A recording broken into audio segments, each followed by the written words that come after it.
di sisi mana nih Ustadz mereka harus memprioritaskan ibadah atau memprioritaskan mencari nafkah untuk keluarganya Ustadz? Apa kira-kira yang melebihi perang? Harusnya orang yang sudah lewatin 1 pekan itu seperti mesin mobil sudah panas. Contoh taraweh, awal rame penuh, udah pertengahan kosong, akhir penuh lagi. Kalau saya melihat sebenarnya bukan di semangatnya itu, tapi lebih kepada ada persepsi mereka. Orang ini misalnya pekerja buruh bangunan gitu Ustadz, dia beralasan, udah gak kuat nih, udah saya kan cari nafkah gitu, toh tujuannya sama-sama ibadah. Apakah dia jadi mendapatkan dosa Ustadz? Boleh nggak boleh Sat? Tadi kan antum bilang apapun yang masuk cairan atau makanan batal. Kalau asap Sat, ngerokok Sat gimana Sat? Afwan. Diskusi, dialog seputar keluarga Islami, spesial Ramadan. Bah, minggu kedua nih bro. Kedua puasa Ramadan. Puasa. Nggak berasa ya? Nggak berasa. Kata siapa nggak berasa? Berasa. Apalagi siang-siang Kalau di rumah. ada sih udah biasa puasa. Cuma udah 30 tahun puasa, kurang biasa. Emang baru ini. Kan kemarin dia nanya tuh yang masalah Oh ya. hampir jebol di bulan puasa. berapa tahun dia harus puasa kan? Tahun lah berturut-turut. Nah, kita sekarang balik lagi ya di program Diskusi spesial spesial Ramadan. bersama Ustadz Halid Basalamah. Jadi Ini tayang tiap kapan sih Mar? Kalau pengen tahu? tayang tiap pekan. Nah, jadi kita mau bahas nih kita akan tanya ke Ustadz gimana nih buat tips buat para khususnya kepala keluarga yang Pekerja keras tapi harus fokus juga ibadah. Ibadahnya. Di satu sisi harus membuat bahagia keluarganya. Caranya gimana? Nah, kita langsung tanya ke Tanya ke Ustadz Halid Basalamah. Assalamualaikum Ustadz. Waalaikumsalam. Alhamdulillah kita masuk ke episode 2 nih ya Ustadz ya. Ustadz, sama seperti pekan lalu nih Ustadz, kita membahas beberapa tema dan tema kali ini kita mencoba untuk melihat dari sisi kepala keluarga Ustadz. Yang dimana di bulan Ramadan ini kan kita kalau melihat kebutuhan keluarga di bulan Ramadan itu umumnya lebih meningkat Ustadz. Nah, bagaimana para kepala keluarga yang dia punya tanggung jawab kepada keluarganya, nanti Lebaran juga harus beliin baju, memenuhi semua kebutuhan. Sedangkan waktu di bulan Ramadan ini bisa dibilang sedikit terbatas gitu Ustaz.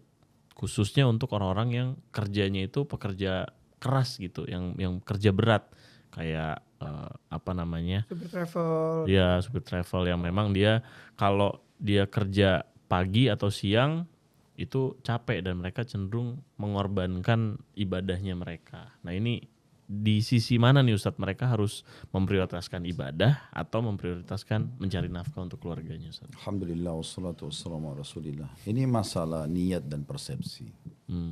Kembali lagi ke situ. Jadi kalau orang menganggap puasa itu dia kalau tidak makan, dia tidak minum misal. Atau dia persepsi negatif mengatakan, saya kalau bekerja sekian jam pasti saya capek, saya letih, saya ngantuk. Persepsi negatif semuanya. Ini akan sesuai dengan yang dia niatkan. Tapi kapan seseorang itu bekerja sekeras apapun, apa kira-kira yang melebihi perang?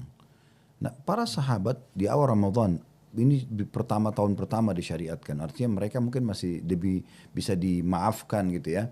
Tapi mereka tetap berpuasa dalam kondisi berperang, menghadapi musuh. Butuh energi yang kuat, butuh semangat yang besar gitu kan. Butuh pengorbanan yang luar biasa, tapi mereka tetap puasa. Jadi harusnya orang yang cuma sekedar cari nafkah, supir travel pun misalnya, dia di mobil ada AC misalnya. Buru-buru bangunan pun mungkin yang lebih keras daripada itu. Mereka kalau sudah terbiasa dan dengan pekerjaan itu dan kemudian mereka niat. Kenapa para olahragawan tetap bisa olahraga pada saat puasa misalnya? Kenapa orang yang kerja lain toh juga sama waktunya, cuma mungkin beda jenis pekerjaannya, mereka bisa bekerja. Karena memang tadi sugestinya. Karena itu kita harus mulai dengan niat yang baik. Innamal a'malu binniyat kata Nabi SAW. Semua itu sesuai dengan niatnya. Di sini bukan hanya sekedar ibadah itu diikuti dengan niat, tetapi memang semua sesuai dengan niat dia. Kalau seseorang niatnya saya mampu untuk sholat malam, saya mampu untuk puasa, saya mampu, itu sugestinya. Saya mampu untuk bayar utang, itu jadi positif pasti. Wah, saya tidak mampu, saya tidak bisa, kayaknya saya lemah. Itu semua namanya putus asa dari rahmat Allah SWT. Makanya kata Nabi SAW, beliau mengatakan dalam sebuah hadis, saya tidak suka dengan pesimis, tapi saya suka dengan al-fa'al. Kata para sahabat, ya Rasulullah, apa itu al-fa'al? Kata Nabi SAW, kalimat optimis. Saya bisa, saya mampu, saya akan menyelesaikan dan seterusnya. Yang positif ya Ustaz. Ya, ini sama juga kasusnya kalau misalnya ibu hamil. Ya. Dia sugestinya kayaknya saya hamil nggak bisa gitu. Kayaknya saya hamil, saya pasti mual-mual, saya pasti ngidam, saya pasti begini. Jadi dia gitu. Karena saya pernah coba praktekin sama istri. Coba niatkan di Ramadan lagi hamil, puncak-puncaknya di awal-awal bulan pertama. Coba sugesti, niatkan ya kalau mau puasa. Situ saja dan enjoy aja waktunya. 1 bulan penuh puasa. Yang penting pada saat buka puasa nutrisinya cukup, ya begitu, vitamin, makanan cukup, minuman cukup, kemudian juga sahur cukup, gak ada masalah, gitu kan. Nah seperti itulah. Mungkin saat untuk di awal Ramadan kita semangat nih, euforianya orang kan sama-sama nih menyambut Ramadan, senang, sukacita, niat puasa, kita gaspol nih semangat. Sekarang kita udah masuk sepekan nih Sat. Mungkin udah mulai ada yang kendor, ada yang semangatnya turun, yang tadi pulang kerja siang-siang lewat warteg tutup jalan, sekarang belok Sat. Itu gimana? Semangatnya turun. Kalau saya melihat sih terbalik. Harusnya orang yang sudah lewatin 1 pekan itu seperti mesin mobil sudah panas, gitu kan? Wah udah panas harusnya. Kenapa harus kendor, kan gitu? Justru orang yang lemah itu harusnya dari awal, kan gitu. Orang awal mau memulai lari, orang awal mau mulai start sesuatu mungkin. Tapi kalau dia sudah terbiasa, sudah berjalan, harusnya tidak.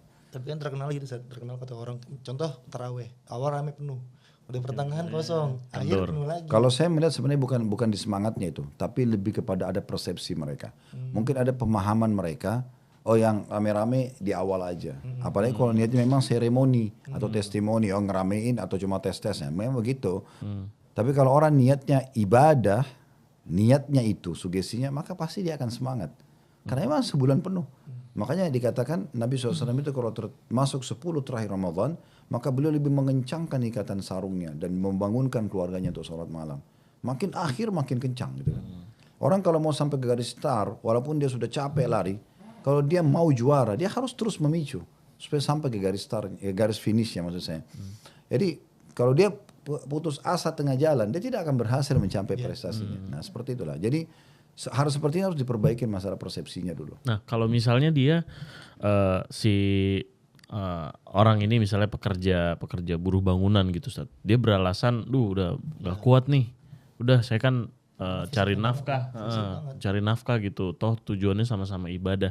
Apakah dia jadi mendapatkan dosa Ustaz? Nggak bisa. Itu bukan udzur. Itu bukan udzur. Udzur membatalkan puasa tentu ada.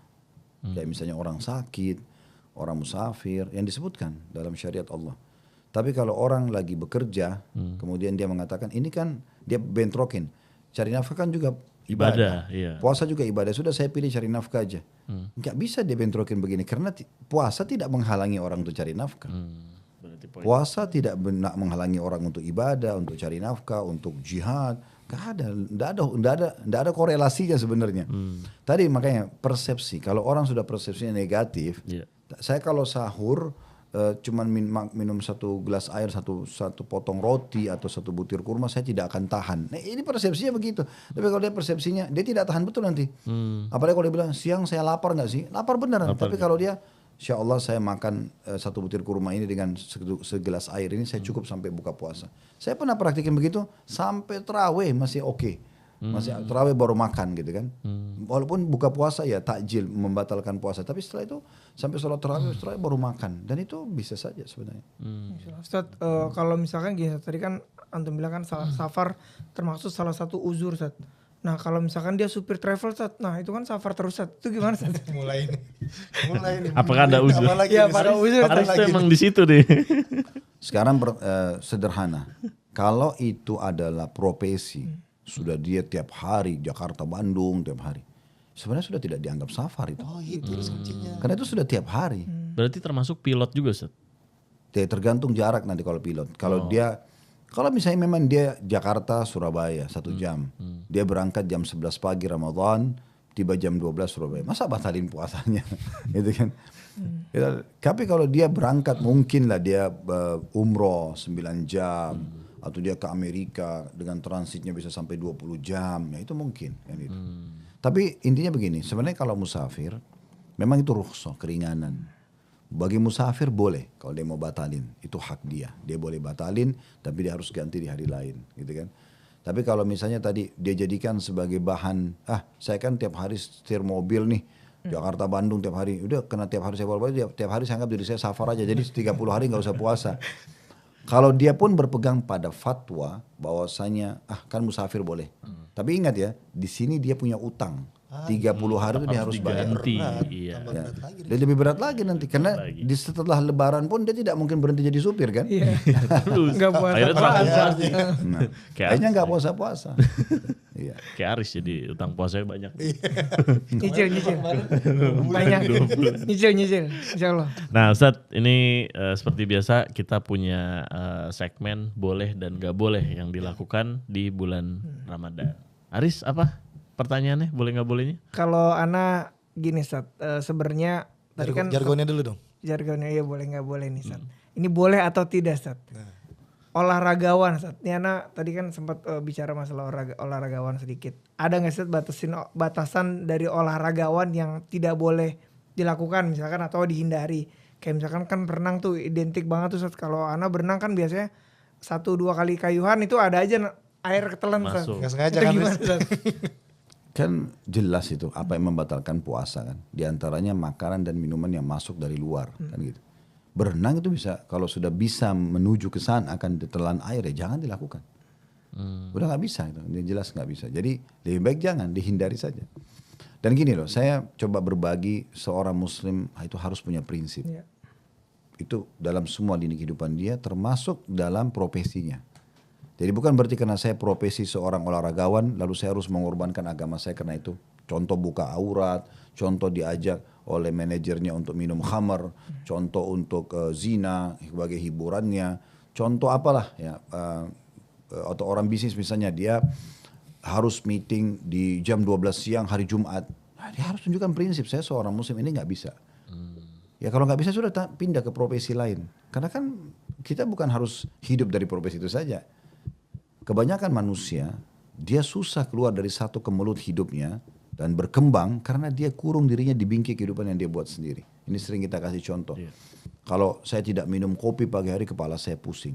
Saya kalau tidak makan, saya tidak sarapan nasi uduk, saya nggak kenyang. Ya. Atau saya belum tidak makan nasi seperti tidak makan. Padahal sebenarnya nasi sama kentang sama-sama karbo misalnya. Ini kan persepsi dia sendiri. Saya kalau sakit kepala, tidak minum obat ini, tidak mempan, misal contoh gitu-gitu kan. Atau orang bela diri, saya kalau tidak pakai senjata ini, saya nggak bisa melawan misalnya. Itu kan semua dia yang bangun persepsi itu ya. Saya kalau tidak tidur di rumah saya tidak bisa tidur. Sampai pernah ada satu jemaah kami itu, jemaah Uhud Tour, dia pergi umroh bawa bantal. Ibu-ibu, saya tanya, ibu kenapa bawa bantal? Saya nggak bisa tidur Ustaz kalau nggak pakai bantal ini. Sekarang kalau bantalnya hilang gimana? Kan susah. Nah itu persepsi itu di bingkai kehidupan yang dia buat sendiri. Ini harusnya punya gebrakan dalam masalah ini. Jadi kalau memang profesi itu bentrok dengan agama, agama didahulukan. Semuanya harus agama didahulukan. Bahkan pada orang tua kita yang harus kita bakti. Kalau mereka suruh melanggar agama, kita nggak boleh ikut. Kan gitu. Itu istri tidak mau ikut nusyud, membangkang, ya sudah diingatkan dengan peraturan agama, ingatkan dengan baik, tidak mau dihajar, tidak digauli, tidak ada biologis, tidak mau maka dipukul, tapi pukulan yang tidak berbekas, tidak mau ya diceraikan, sehingga kita tidak perlu menghabiskan waktu kita pada hal yang tidak perlu. Kita bisa mengganti suasana, mengganti pasangan, mengganti pekerjaan, itu hal yang lumrah kalau memang sampai mengganggu agama. Karena bagi seorang muslim di atas kepala dia harus satu bendera itu tulisannya Islam. Ini Islam yang mengontrol dia semua. Makanannya, minumannya, pergaulannya, pendapatannya, ini yang kontrol. Islam bilang boleh, ya boleh. Tidak boleh, tidak boleh. Selesai. Kalau dia menjadi muslim yang sejati. Nah itulah prinsip dasarnya. Berarti kalau misalkan kita melihat ada suatu kemudorotan dalam olahraga itu, apalagi yang sampai bisa beresiko membatalkan puasa, berarti harus kita tinggali Sat. Nah, atau misalnya dia ambil cuti, misalnya untuk pertandingan kali ini saya tidak ikut, atau latihan kali ini saya tidak ikut. Ada beberapa teman-teman kita olahragawan, waktu itu kebetulan bela diri datang kepada saya, Ustaz kami harus latihan, tapi di Ramadan, bagaimana? Saya bilang tetap aja puasa, kecuali antum safar, antum ambil udzur safarnya. Kebetulan mereka berangkat dari Indonesia ke Cina waktu itu. Oke, antum ambil udzur safar, antum merasa mau buka puasa silakan. Tapi udzur safar jangan kena profesi antum. Oh iya. Gitu kan? Iya. Itu kan kalau berenang Ustaz, kita kan bisa nggak sengaja ketelan Ustaz. Nah kalau misalkan Nggak ada istilah nggak sengaja karena dia sudah tahu dia akan ketelan. ya, tapi kalau gini Ustaz, kasusnya misalkan dalam hal kesehatan nih gini Ustaz. Dia memasukkan cairan ke tubuhnya Ustaz. Misalkan dia butuh infus karena faktor kesehatan itu gimana Ustaz? Sesuatu yang masuk dari luar membatalkan puasa, cairan. Apapun itu bentuknya berarti Ustaz. Iya. Termasuk suntik vitamin untuk doping. Betul. gitu. Apalagi itu kan kalau infus itu kan semacam kayak nutrisi. Nah itu berarti membatalkan. Gitu. Nah, Boleh. boleh atau enggak Ustaz? Ini biasanya terjadi di ibu-ibu nih biasanya Ustaz. Jadi biasanya kalau mau nyiapin menu berbuka itu kan lagi masak dicicipin. Nah ini boleh atau enggak Ustaz? Kalau di ujung lidah nggak apa-apa. Kalau hanya sekedar mau tahu rasanya tidak masuk ke dalam masih bisa gitu. Itu nggak ada masalah. Yang nggak boleh tuh satu porsi gitu nyobain. Sesendok kok kurang nih kan. Enak. Nah, setengah panci habis. Karena kalau di ujung lidah insya Allah nggak apa-apa. Oh, dibuang lagi berarti Ustaz? Tentu saja. Dan dia kumur-kumur gitu. Oh gitu. Cuma kan memang biasanya itu mungkin bagi pemula kali ya. Kalau ibu-ibu yang sudah mahir Udah masak. jago ya. Set. Orang di luar puasa pun dia tidak tes. Iya. Oke aja gitu kan. Kenapa harus di puasa ditarik harus tes? Nah Ustaz, boleh nggak boleh Ustaz? Tadi kan antum bilang apapun yang masuk cairan atau makanan batal. Kalau asap Ustaz, ngerokok Ustaz gimana Ustaz? Afwan. Nah, selama ini orang menganggap rokok itu minuman atau bukan? Agak zat ya. Biasa ada orang yang mengatakan minum rokok, ada yang mengatakan isap rokok. Hisap sih. Isap rokok, Nah, iya. Sebab itu sebenarnya bagi orang-orang yang merokok itu adalah konsumsi. Konsumsi. Bagi mereka Sesuatu yang itu. dikonsumsi sama mereka. Bagi mereka itu konsumsi. Makanya habis buka puasa, buru-buru merokok. Jadi memang ini dia dianggap bagian daripada konsumsian. Ya. Berarti dia membatalkan secara otomatis. Dia beda sekali dengan asap motor, mobil. Karena itu orang bukan anggap konsumsi, bahkan orang melarikan diri. Iya. Orang tutup ini. Kalau rokok itu dia nikmatin, dia merasa itu konsumsian dia. Iya. Dan bisa diartikan juga itu masuk ke dalam Betul. tubuh gitu. Karena kan pasti dia akan isap ke dada dan dia secara sengaja. Kalau cuaca, polusi, orang tidak mungkin sengaja dia menghirup. Karena bagi dia itu tidak nyaman. Kalau rokok itu dia menikmatin benar, dia anggap itu adalah bagian daripada makanan atau minuman dia gitu ya, tanda kutip ya di sini, konsumsian dia gitu. Nggak boleh. Dicari Sampai dan ngerokok tapi aneh juga sih. Kan haram ya Ustaz, nggak boleh Ustaz. Kalau Ya jelas, pendapat jumhur ulama itu mayoritasnya. Itu jadi kurang-kurangin ya rokok. soalnya banyak yang orang-orang tuh puasa itu ya udah siang tetap ngerokok karena dia berpikir bahwa ini bukan makanan, ini bukan minuman gitu. Iya. Dibilang dianggap ya makruh gitu, nggak ngebatalin ini. Haram bukan makruh. Haram. Iya kan itu pendapat orang. Kita kan yakinnya itu. enggak makruh secara hukum pun bukan berarti tidak batalin puasa kan? Iya. Oh iya benar. Setuju Ustaz. Kan harus difahami itu. Nah. Gitu. Oke, Ustadz. Ini ada satu lagi nih, boleh nggak bolehnya? Apa? Misal kita makan siang hari saat puasa dalam kondisi lupa Ustaz. Itu boleh nggak Ustaz? Lupa ya. Ingat ini betul kata 4 huruf ini benar lupa. Ya. Kata Nabi SAW, siapa yang makan di siang Ramadan dalam kondisi lupa, maka itu Allah telah memberikannya makan. Nah, seperti itu kalau lebih lafaz Nabi SAW. Jadi itu tidak masalah. Kalau dia betul-betul lupa. Tapi ada yang mengganjal nih Ustaz. Karena pernah lupa, lagi makan lupa. Ingat di tengah makan nih. Kan anak seret Ustaz. Aduh. Boleh gak tuh anak terusin minum buat? Tidak boleh dong. Berarti nunggu lupa lagi minum. Rezeki antum cuma sampai makanannya doang. tapi dia terlalu ngorek-ngorek. Nyari celah. Ya. Sebenarnya sih memang lupa atau tidak lupa ini bisa terjadi. Cuman bisa dikatakan jarang lah. Saya kembalikan lagi nih ya. Memang ini butuh ketakwaan. Makanya target puasa la'allakum tattaqun, agar kalian bertakwa. Memang itu targetnya. Bagaimana kita patuh pada Allah. Kalau kita niatnya memang patuh sama Allah, itu saya yakin tidak akan lupa. Insyaallah. Biiznillah ta'ala ya. Tapi orang kalau masih anggap remeh atau apa, mungkin bagi dia biasa-biasa saja mungkin. Tentu bukan berarti juga orang kalau lupa itu tidak bertakwa, tidak. Mungkin ada 1-2 kasus gitu kan orang. Tapi kalau orang keseringan lupa, dalam Ramadan beberapa kali lupa dengan alasan lupa, ini kan jadi tanda tanya juga. Jadi rutin. Tapi itu kan rezeki ya Ustaz. Bener Ustaz kalau itu rezeki. Iya, kalau dia lupa. Kalau dia lupa, ingat lupa. Kalau lupa. Misal Aris makan Ustaz. tengah puasa dia lupa nih, Ana tahu nih, ini rezekinya dia, Ana nggak mau ingetin biar dia nikmatin rezekinya dia dulu, boleh nggak? Boleh. Boleh. Boleh. Oh. Tapi kalau ngingetin Ustaz, boleh juga. Ya kalau dia lagi makan keserut nanti gimana? Oh iya bener, berarti tuntaskan Jadi gini dulu. Ustaz, Ana pernah tuh nemuin kasus tahun lalu Ustaz. Ana lagi buat Kurma, sedekah kurma. kreatif. Jadi kan sedekah kreatif itu kan ada program sebar kurma kan. Nah kita datang ke vendor. Ke vendor kurmanya ini ada jauh Ustaz. Yang punya tuh orang Arab, nggak bisa bahasa Arab kan Ana. Nggak bisa bahasa Indonesia. Oh iya dia nggak bisa Orang bahasa Arab. Indonesia. Dia nggak bisa. Ana nggak bisa Iya. bahasa Arab kan. Dia nggak bisa bahasa Dia datang bawa kurmanya, segala macam. Dibuka, Ana pikir dia mau kasih Ana sampel, Ana makan. Ana pikir kasih sampel, Bang Roy langsung kasih tahu. Bang antum kan puasa ya Allah bang, ini belum nyampe tenggorokan, biar dulu kunyah. Ternyata dia cuma ngasih tahu ini bentuknya gitu. Jadi Nah itu gimana Sat, Bang Roil nih hukumnya Sat? Karena ngingetin Ana Sat. Kan baru telan sedikit Sat. Keluarin aja. Udah akhirnya ada keluarin. boleh biarkan antum makan sebenarnya, Iya. rezekinya antum itu. Iya. Oke, Ustadz, ini kita masuk di segmen terakhir Ustadz. Tanya Ustadz pertanyaan-pertanyaan yang udah masuk di sosial media. Aris, bacakan. Oke, ini ada pertanyaan dari Instagram Sat. Dari emira.halidasari. Mana yang utama sebagai ibu rumah tangga pada akhir Ramadan? Beritikaf atau menyiapkan kebutuhan hari raya Ustaz?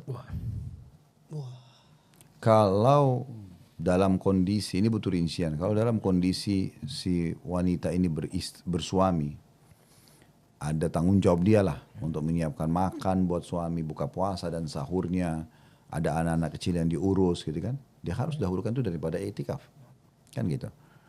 Nah termasuk dalamnya adalah masalah Idul Fitri, misalnya kasus dia harus mempersiapkan makanan karena akan ada tamu, ada silaturahmi, sudah, itu kewajiban dia. Itikaf hukumnya sunnah. Melayani keluarga, suami, anak, tamu kan wajib. Kan itu. Ya tentu saja kita dahulukan ini. Kan gitu. Tapi saya berharap agar setiap muslim tidak suka membentrokkan antara dua hal gitu ya.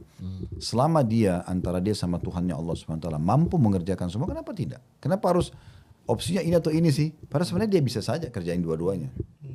I'tikaf itu maksimalnya mulai dari 20 Ramadan, berarti malam 21 sampai selesai sholat Idul Fitri.